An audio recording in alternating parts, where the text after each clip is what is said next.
waan ta'eef korii waraanaa ijaarree waraana barbaachisaa ta'e ijaarree aangorraan fonqolchina. Ammas immoo dhimma gargaarsaa fi akkasumas immoo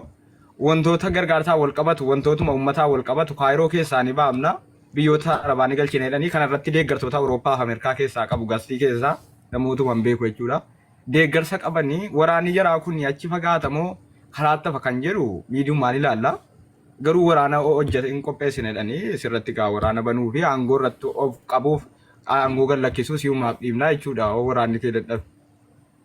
No problem. Si jammare an tokko farratti na dhugaa dubbachuu yoo ta'e nama hiraar booyee jaalatu nama isa waa'ee gargaarsaa minaamin kana gargaarsa guuruu miti akka kiyyatti osoo rabbiin Oromoo mataan tujjaara godhanatti tola si galame osoo Oromoon guutuun miliyeenara taate an tokkochi rakkataa ta'e natti tola isa dhugaa rabbii dubbachuu ta'e an nama cinqii danda'u keessi nama taa'ee waa kadhataa ooluu danda'u miti si galame amma an bar an akka asliititti yeroo nama arrabsu yeroo kolfee taphatatti tola malee bakka gargaarsatiif yeroo gargaarsa gaafa ummatti hin tolu si galame even ani gizee gargaarsi kallatti akka carraa ta'ee natti qajeeleyyuu jidduu wayii keessa wayitti rakkisee akka namni miira keessa galee waan san gargaaru amma nuti gargaarsa gadda goone argitee gargaarsa fakkaatu jetti geema wayii fakkaata namni hunduu miira keessa galee dhufe hau gore waan barbaadu goone biraa deemne haadha hornomi taa'ee asirraa rabbii jedhaa kenna obboleessa keessantu beelee obboleessa indazii ayina taa'ee machinyim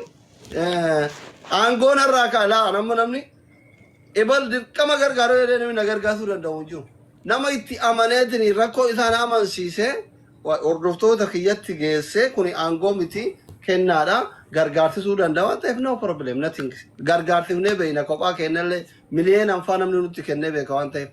kuni ayaasaasif anama miliyeena tokkummaa guura yoo jedhee hin beeytan isinillee kana ko maannim kana jaalatuuf na jibbullee waan hin godha jedhe san ani hin godha maa kophaa kiyya dheengadda nama 100 natti duultanii bar kophaa kiyya miliyeena 5 guura jedhee 5 guura argiteemi deeggaraa tokko malee gandi guutun akka jiru natti duulee warri hordoftoota gurguddaa qabu kama qaana dha'uu sodaatellee caffaree maal jedhee osoo giiftari nafin osoo feemasni nafin osoo halkanii guyyaa natti duulamu maa argaan turre sa'aa 24 keessatti waan hin guurre diqaala jedhe guuree isin garsiise jechuudha bakka guuruu barbaade ammallee fakkeenyaaf tokkummaan kuni miidiyaan isaa kun gadhaabbatuu qaba wanni inni gadhaabbatuun miliyeena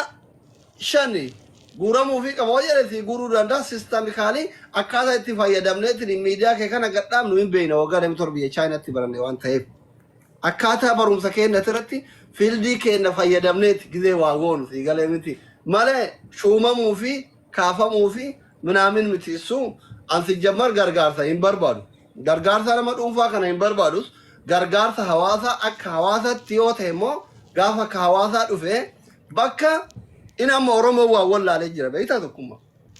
ati nama miidiyaati waan Oromoo wallaalee tokko jira bakka iyya baatu jira bakka iyyitu jira amma manni kun yoo gubate ati iyyuun qabdu dirqama bishaan faanaa fiddeetiin dhufteen irraa aamsuu qabda malee si galee amma bakkeen itti Oromoon hubatu kan bakkaan iyyuu jira bakka iyya fi baa'u jira si galee miti ammallee wani dirqamaan gurra lamaan qabatee Oromootti na iyyisiisu yoo dhufe ati na shumte na shumu baatte arrakkoo kiyya iyyadhaa rakkataa immoo ka birmatuuf Oromoo qofaa miti namummaan namaa birmata namni si galee banzii aangil taradu malee asli nama gargaarsarraa dantaa qabuumi nama hiraaris bo'uu jaaladhuu miti uumama kiyyarraa immoo an nama rakkoo haasa'uu jaalatuu miti nama kolfaa yeroo kiyya dabarsuu jaaladhu akkasuma waggaa 10 waggaa 8 kolfaatuma dabarsaa ture si galee hin booyu yeroo namni du'e hin boo'u fakkeenyaaf namni haadha ofiitira waan jaalatu qabu harmeen kiyya gaafa duute profaayilii gurraacheffadhe asirratti boo'ee isin boochise I don't like booyuun jaaladhu Rabbi rahmata godhu Rabbi rahmata kennaa kiyyaa miti ani yoo si jaaladhe homo danda'u si godha malee si booyaa sitti raaraa dhoolu si galee kanuma ani fiildin kiyya kadhatullee miti gargaarullee miti doktoriidhaan si galee miti dhukkubsataa Oromoo keessattuu shamarran Oromoo tajaalalan been dhiira Oromoo tajaalalan beeyne marfee jaalalaa waraanudha. This is my field. Inni biraa field kiyyaa miti. Bazii aangil tana duusin akka abbaa miidiyaa tokkotti. kanarratti gabaasa qabna waa xiqqoo hidheen ba'anii sa'aatiin laayivii kooti keera garuu wanta tokko jechuun kuma waggaa lama dura natti fakkaata hiriyaa koo tokko jira gaafati karaa laayivii waa arrabsuu seente walii dawwalle seenee raakottuu laayiviitti wal waabda raba keessoo sobde hiriyaa koo tokko jira jechuudha kallattii yoonan onlaayinii irra jirre kallattii natti bilbilee kottu gurraachi kaayiroo laayivii seeneera maal teessaa biti jira dhawaame jechuudha hiriyaan gollee na waama. Anillee bilbilee fi wanti dura arge waggaa lama dura natti fakkaata karaa Facebook gaafati waa loltu keessatti wal waamaa turre si jala teenyee garaa nutti qabbaraa ture kana kanumaan xumurraa jechuudha gara sagantaa keenya waa jennee darbina jechuudha ani laayivii seenuuf karoora qaba waan ta'eef oduu xiqqoo si odeessinee baana eeyyamamaadha moo namaa gadhiin odeessa rakkoo qabu. Oduu simbirtuu kabajamtoota hordoftoota keenya waraanota toora miidiyaa hawaasaa irra deemu kamiifuu harkan kennadhu jedhan gargaarsa irratti gareeleen namuudanis kaangorraana kaasanis murteessaa miti biyyoota arabaa warroota awurooppaa keessa jiran waraana koo osoo hin barbaachisin akka hoggansaa biyyaa tokkotti guutummaan guutuutti jara aangorraanan kaasaa jedhan muuduu barbaachisaa taanaan natu muuda aangorraas nan kaasa gareeleen aangootti kennine jedhee dhaadatus aangorra buumna jedhee dhaadatus dogoggora seenaa keessa jiraa jedhan namni aangoo dabarsee naa kennin jiru aangorraa na buusuufis aangoo dandeettii na buusinaa waan hin qabneef miira keessaa bahaa jechuun garee mormituu isaanii tabalaashisaa jiru waggoota 27 humna kootti fixee adeemsa siyaasaaf uummataa guutummaatti baradheera doktorinnati argadheeraa jedhan gareeleen faallaa keenyaaf mormitoota keenyaa hojjechaa jirtan gonkumaa milkaa'uu dandeessan akka itti cabsinu beennaa akka itti fayyimnu beennaa jechuun gareelee masaanuu isaaniitti dhaaddatan gareelee masaanuu jechuun kan maqaa dha'urraa qusatan dhiyeenya kana waraanota karaa karaan itti banamaa jiruuf deebii kennuurraa kan qusatan yoo ta'u haala deebii kenniinsaa irratti rakkoon keessan maalii jechuun miidiyaan keenya yeroo gaafatu ibsa bal'aa kennan haala kanaan miidiyaaf namoota waraana nurratti banaa jiruuf deebii yoo kennine waraanichaaf humna waan ta'uuf jaraa callisuun waraanicha injifachuudha jedhan gareelee muraasaaf deebii yoo kennaa deemne humna waraana jaraaf dhageettii agarsiisuudha garee waraanaa nurratti bobba'aa jiruun cimaa jechuu waan ta'eef jaraa yoo callimne injifachuudha jedhan humna waraanaas ni dabala kanaaf dubbachuun hin barbaachisu jedhan aangoo isin naan kennine narraan fuutan gargaarsa uummataa barbaannaan miiliyeenaan walittan qabaa jedhan uummanni kun afaan tokkoon amansiisuu danda'a uummata narraa afuu mitii jedhan arraba koos akka yaadaatti kanneen yaadan yoo ta'u akkasumas gaafan waame sagalee tokkoon awurooppaa fi ameerikaa keessaa waatu eenyuun nan danda'u an kantiibaa magaalaa kaayiroo ta'ee gambulchuu eegalee bubbuleera eenyuun dandeessan aangorraa na buusus naa kennuus hin dandeessanuu jedhan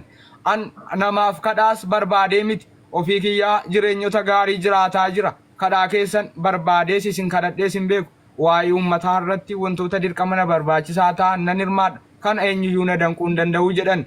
namoonni na morman kanneen maallaqa 5,000 walitti qabuu hin dandeenye anaa miliyoonaan walitti qabuu danda'u ulaagaa kamiin na mormu jechuun yaada isaanii karaa miidiyaa dhaadannoodhaan dhageessisaa jiru gareeleen waraanaa yookaan masaantummaa agarsiisaa jiran waraana isaanii irratti deebii maalii deebisu yeroo isaan kana jedhanuuf humni waraanaa illaaffatamoo waraana isaa cimseetti fufa kan jiru garee masaanuutii dhiibnee jirra kanaaf doktora kiyya galatoomi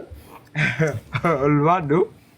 ati amma waan ani jedhe amma leebare gabaltee bar ummata natti kaafte thank you so much galatoomi namoonni kumaaf dhibba jaha jirtan tokkummaa fooloo qora baayoo isaa jala jira youtube jala jira baayoo isaa jala gara youtube profaili jala godha tokkummaa wanni ansi gorsu maali beeyta silkii akkamii qabdaati Galaxy da Galaxy guddaadha kan kuma 300 riyaala kuma 300 jechuun asitti xiqqoo fooyya'aadha. Aappii kana qabdaa? Aappichi maali? Aappii tokko hin qabu waan idiit godhu tokkitti hin qabu. Gurguruu. Maqaan isaa maali? Headmaster. Hin qabu. Aappoo tokko hin qabu ofirraa bar. Headmasterii buufadhu. Headmasterii yoo yeroo tokko Pilistoorii keessa yoo buufatan loogoo isaa achirra kaa'ameedha. Nama qaburraa ergadhu. Ijoollee idiitti hojjetan naannoo kan jiran irraa silkirraa dabarfadhu yookiin immoo bitadhu jedhe suuqa naannoo kee jiru dhaqii keenya maasii bitadhu riyaala 10 riyaala 5 caala. Kazaan akkam goota ta dhugaa rabbi karaa gabaabaa ittiin nama taatu fi guddattu sitti himanama. Gastii namaa tira seentee ምናምን yeroo tokko mala gisee hundaan gabaasin manuma keessatti illee yeroo kee ofirraa kun akkam goota beektaa? For example amma gisee akkana yaa'in jiru sagantaa wayii jiru kana fakkeenyaa fi amma yeroo tokko gisee deeggaraan gamaa gamanaa walitti ka'uu jira beektaa? Yeroo kana suuraa kiyyaa fi suuraa taqanaa qaanyi kiyyaa gamaa gamanaa garee walolu fayyadamta. Suuraa fayyadamta. Ijoollee kaawwan illee akka waraanatti hiriira galchite yookiin intin haa ta'u maal inni kana ashaangulliitii akka waraanaa kana haa ta'u qopheeffatta hiriira goota suuraa qofa bara idiit goota achirratti sagalee qofa waraabda bakka sagalee itti waraabantu jira bakka muuziqaa itti hidhantu jira bakka suuraa itti dabalantu jira aappii nama si garsiise ka silkii jechuun kompiitaratti osoo hin tare jechuun silkii viidiyoo kee kana idiit gooteetuma walitti suuraa fi sagalee kee kana walitti fiddee wali idiit goote yuutuub irra keetta. Achirraa waan xiqqoo isii waan bakka nama kofalchiiftu keessaa murtee sekendii 15 tiktook irratti poosti goota. Maqaa yuutuubii keetii achirra goota namni hundi achirra alaalee akka tiktook irratti yoo fi jala feesbuuk irra buufatellee maqaa kee achirra goota dhaqee sarchi godhee ilaala. Yuutuubiin sii guddataa deema ifaajee tokko malee kadhaa tokko malee sii galee miti. Ati waan qoosaaf gootu kana tokkoffaa yuutuubiin maallaqa si hirreega. Lammata guddataa deemta. Gaafa yuutuubiin kee kun guddataa deemte waan biraa waan gurguddaa Oromoo dhala godhanita. Fakkeenyaaf amma Vision Entertainment fudhu kabirraa gammadii kana. Vision Entertainment. Gaafa duraa bar jaartii wajjin diraamaa irra dalagaa turanii haadha manaa isaa wajjin. Waggaa 3 dura. Yaadattaa? Ati gaafa jabaattee yookiin jiruun bakkeessitti tolu bakka sirriitti Oromoo dhala dhugeette biyya namaa kanarraa faagatu taate amma guddifattee kara qoosatiin viidiyoo san jala jiru hiitee waan guddaa kaampaanii Oromoo tokko waan tokko dalaguu dandeetta. Biyya yoo galtan fakkeenyaaf ijoollee naannawa kee jiran leenjiftee waan muuxannoo fudhattee malaan quraana torba baraturraa biyya torba baratu wayyaa'an. Amma ati yoo galte maallaqa xiqqoo harkaa qabduun ijoollee naannawa jiran gurmeessitee waa barsiiftee jechuudha. TV guddaa tokko yoo bitte fakkeenyaaf TV guddaa tokko bittee mana bal'aa tokko keessa yoo keetteef ijoolleen daansii jala baratan. Fakkeenyaaf fagoo biraan deebiin amma seenaa fudhu. Seenaa nama fidee osoo as dhaabee sirba kutaa Oromiyaa 11 osoo tokko dogoggorree dannasti Afrikaa wanni isiin hin beekne hin jiru. Qara'ullee yoo taate dhageettan miidiyaa irratti waan hunda bakka ijoollee xixiqqoolee kana fiddee leenjifta. Hin leenjifta. Manatti leenjifta. Sigaleemi bakka milishaan hin jirre biyyatti faa milishaan nama as shaggalanii yoo sagalee ol kaasan bakka milishaan hin jirre achi siixee ganda keessa kireeffattee muuziquma itti bantee fi ofiillee dandeettii qaban yookiin artistii Oromoon dagattee kufe tokko wayii jimama bittaa fi koo biyyatti bar jimama dandeetta. Artistii dagatamee kufe wayii ufitti qabdee